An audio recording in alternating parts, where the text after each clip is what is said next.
babalikan lang kita, uh, President Ledesma. Nung July 30, isa to sa ating pinag-usapan. At naniniwala ka ba na kung na-implementa mo na itong mga increases, expand benefit packages, increase case rates, nung napaaga po ang inyong pag-implement dito, kaysa last few days nyo lang po na-implementa, naniniwala ka ba na hindi kayo magkakaroon ng excess funds at hindi kukunin ng National Treasury? Kung napaaga yung decision mo to increase case rates, expand benefit packages, hindi ba tayo abot sa puntong ganito na ipinabalik sa inyo yung inyong excess funds na zero po kayo sa inyong budget for 2025 dahil na-discover yung reserve fund? Kung minadali mo noon, inagahan ninyo ang implementation ninyo. Thank you for your question, Mr. Chair. Pakisagot lang, yes or no lang muna.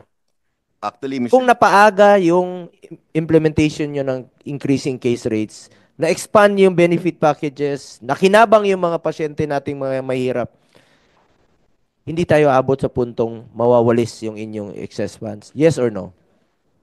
Mr. Chair, Yes or no lang muna. Tingin mo na. I was going to ask Mr. Chair, with your permission. Huwag mo kong tanongin.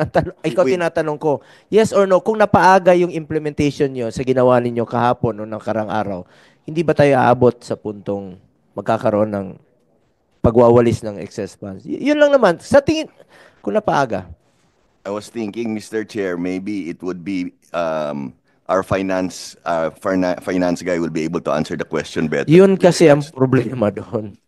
Kung napaaga ninyong na-increase yung case rates ninyo, na-expand ninyo yung benefit packages ninyo, yung mga commitment ninyo na ngayon nyo pa nagkakandara pa kayo, ilang buhay kaya ang nasave na salbar niyan, ilang Pilipino po ang nakinabang dyan ng mga mahirap. Hindi sana kayo magkakaroon ng excess funds. Hindi nyo kasi pinansin noon eh. Ngayon lang kayo nagkakandara pa dahil naging issue na po itong PhilHealth. Sana hindi kayo na zero ngayon. Ang sakit dito, nawalis na yung excess funds ninyo dahil rin po sa inyo na nagkaroon kayo ng excess funds. Kung ginamit nyo noong una, in the start of the year pa lang, umpisa pa lang po ng taon, pinlano nyo na lang maayos, ito, expand benefit packages, increase case rates, ito, dagdag natin yung, kung ano yung pinlano nyo ngayon, sana pinlano nyo na noon, wala kayong excess funds, wala kayong ganong kalaking reserve fund, sundin nyo lang yung mandated by law. Kung sabi nga ng Department of Finance, kailangan nyo magkaroon ng reserve fund of 140 billion a year, another 140, kung 280 yung kailangan yung i-reserve fund. Yung 220 ninyo, nagamit na sana sa mga pasyente. Pati yung excess funds na kinuha ng National Treasury, nagamit na rin po sa mga pasyente. Isipin nyo, 220 plus yung kinuha ng National Treasury na 60 o na hold lang yung 89. So more than 200 billion sana ang napakinabangan ng Pilipino kung inagahan nyo lang po. Mr. Chair. Sige, sagutin mo. Yeah. Mr. Chair, thank you. Thank you, Mr. Chair.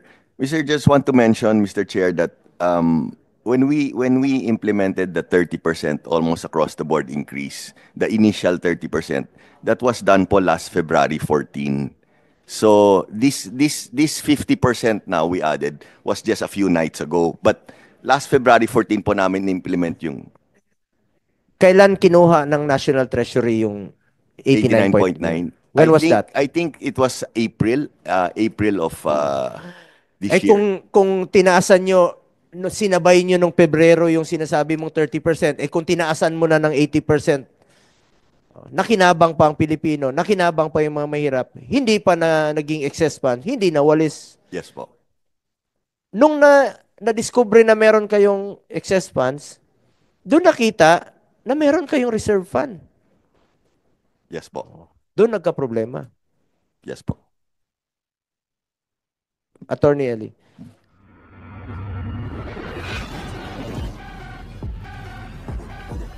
Chairperson, to be fair to our President and Chief Executive Officer Emmanuel Ledesma Jr., Mr. Chairperson, it was only during his term that the case rates was enhanced, improved, and before his term, Mr. Chairperson, honorable members of the committee, the case rates was not even touched.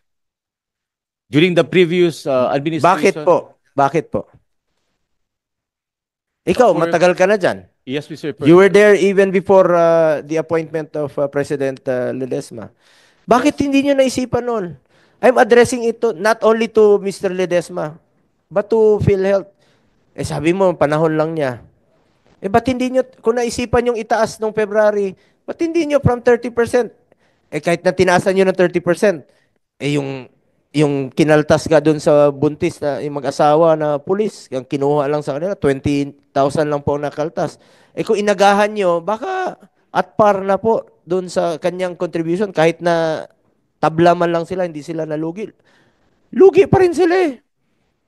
Eh hindi po, tandaan ninyo ang PhilHealth, hindi po negosyo yan. Para sa health po yan. Kaya nga tayo membro ng PhilHealth. Kaya tayo may Universal Healthcare Law. Para makinabang yung mga pasyente at hindi sila matakot. And yet, we are still very far from full implementation of the Universal Healthcare Law. Sangayon po ako kay Senator JB, mag-oversight tayo. Ito, parang oversight na rin itong ginagawa natin eh. To update people. To update you na gawin nyo po ang inyong trabaho. Kung inagahan nyo na po, edi wala kayong excess funds. Wala kayong reserve fund na ganun kalaki. Sundin nyo lang yung batas. Kailangan nyo mag-reserve fund. Kailangan talaga. O 140 ng bawat taon, di 280. Hindi ganun kalaki na 500 billion. Tapos may excess funds pa kayo na winalis. Hindi sana magkakaganito kung inagahan nyo lang po. Kung sinabi nyo sa panahon ni Mr. Ledesma yan, sana ginawa nyo noon pa. Even before. Prior sa panahon po ni President Ledesma, hindi sana magkakaganito. Ang hirap kasi rito, natutulog po inyong pondo. Tapos, membro po tayo, ang Pilipino po, membro po ng PhilHealth. Yung i-konsulta ninyo, magtanong kayo sa Pilipino. Kukunti lang po nakakaalam ng i-konsulta sa ngayon. Iilan lang po ang nag-avail ng i-konsulta. Pakita nyo yung record ninyo. Ilan po ang nakapag-avail ng i-konsulta. Out of 115 million Filipinos na membro po ng PhilHealth, iilan lang po nakakaalam ng e-consulta program ninyo. Salamat, tinaasan nyo from 500 to 1,007. Tama naman, taasan nyo pa.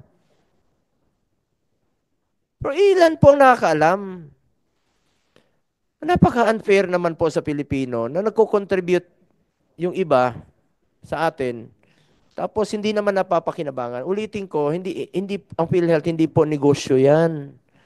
Hindi po kayo nandiyan dyan para kumita yung PhilHealth. Andiyan dyan yung PhilHealth to ensure makampante yung pasyente.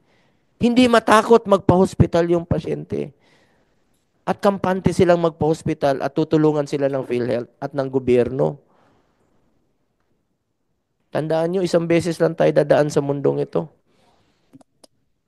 Mr. Chair, with your indulgence, in line with your issue, yung pong participation, kasi yan, I think yun yung pinupunterya ng ating chairman. Ano pa ba ang dapat gawin, kailangan, aside from yung case rates na sinabi nyo, in-adjust nyo na ngayon? So do you, siguro si Mr. Ledesma or Mr. Attorney Santos can answer, halimbawa ho, may na-hospital, 100,000 ang babayarin. Para sa mga ordinaryong may hirap, napakabigat niyan. Kaya nga natin pinasa to para nga hindi na lalapit sa politiko, sa PCSO, sa PAGCOR at kung saan-saan. Ngayon, sinasagot 8,000, 7,000, 100,000. Eh, ano po ang kailangan gawin para ho, kahit papano maramdaman, kahit papano malaki-laki ang kanilang ang sasagutin na PhilHealth para at least masarap di siya magiging magaan yun eh. 'Di ba? Kung sinagot man lang noon sa 20 pulis sa buntis kalahati nung billing, ang sarap ng pakiramdam sana noon. Ano ba ang kailangan gawin? Sige, Mr. Ledesma or Attorney Santos. Ito, Thank singit you. ko na lang. Gusto kong dagdagan ito. Masyadong umaasa yung mga kababayan natin nagmamakaawa na tuloy sa iba't ibang ahensya ng gobyerno. Sabi ko nga, hindi po, ang PhilHealth, hindi po ito business enterprise. Eh, dapat po, please spend and expand programs para sa social health expenditures natin. Gamitin niyo po yung pondo for social health expenditures para hindi na sila masyadong umasa sa MAIPIP, dito sa tulong ng iba't ibang ahensya. Isipin niyo na lang po, for example, kung tumaas ang inyong counterpart ng PhilHealth pag na-admit tayo, hindi na nila kailangan lumapit magmamakaawa sa PCSO, sa DOH, sa DSWD, sa politiko, para humingi ng tulong. Kasi kayo na mismo, nag-insure na meron silang matatanggap na sapat na benepisyo sa health. Yun lang naman po pakiusap natin. Planuhin nyo po parati na ito, in compliance with the law, pasok kayo doon sa reserve fund ninyo. Mandated naman ng UHC yan na may reserve fund kayo. Tapos yung syntax law, maglalaan ng pondo. Alam nyo, yung syntax law, inilaan po yan. 2023, naka-earmark yan para ilagay dapat sa PhilHealth. Eh ngayon, na-zero kayo. So ang gawin ninyo, planuhin ninyo sa susunod na taon na in compliance with the law, simple, common sense lang po yan, sir. Planuhin ninyo in compliance with the law na meron kayong reserve fund, tas ito, gamitin nyo sa mga mahirap. Mas malaking tulong pa yon sa mga pasyente na hindi na nila kailangan magmamakaawa sa DOH, DSWD, PCSO dahil malaki na ang coverage ng PhilHealth. Kayo yung pinakamaunang magko-cover na hindi na nila kailangan humingi ng tulong. Kaya nga tayo may UHC law. Hindi tayo magkakaganito kung pinlano nyo na po ng maaga ng PhilHealth. Wala kayong excess funds, wala kayong ganong ballooning reserve fund. May I respond, Your Honor? Go ahead.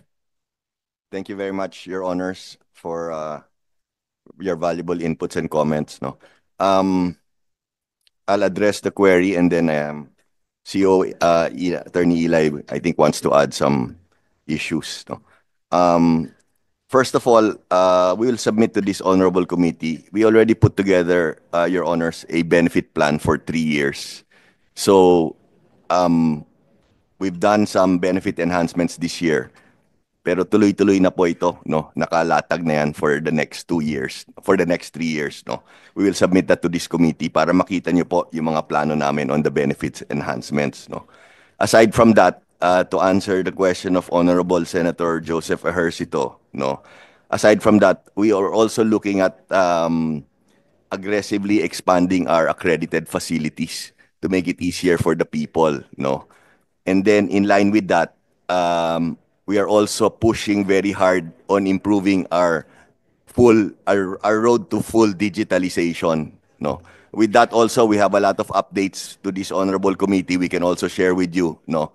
Marami na kaming headwinds, no? We've had successful biddings and we're really moving forward on the digitalization aspect, no? That will also make it much easier and much more efficient, no? Lastly, before I pass it on to CEO Eli, regarding the Consulta program po, we strongly agree with you po that prevention, no, primary care is really more important. So, although we still have a long way to go po, the ones familiar now, ang registered number, ang latest count is a little less than 30 million po, no. Pero again, we agree that is way too short, no, way too small, and we are planning to do a lot of aggressive marketing and aggressive information. Sorry to cut you, no, Mr. Chair, with your indulgence. Doon po sa Consulta package and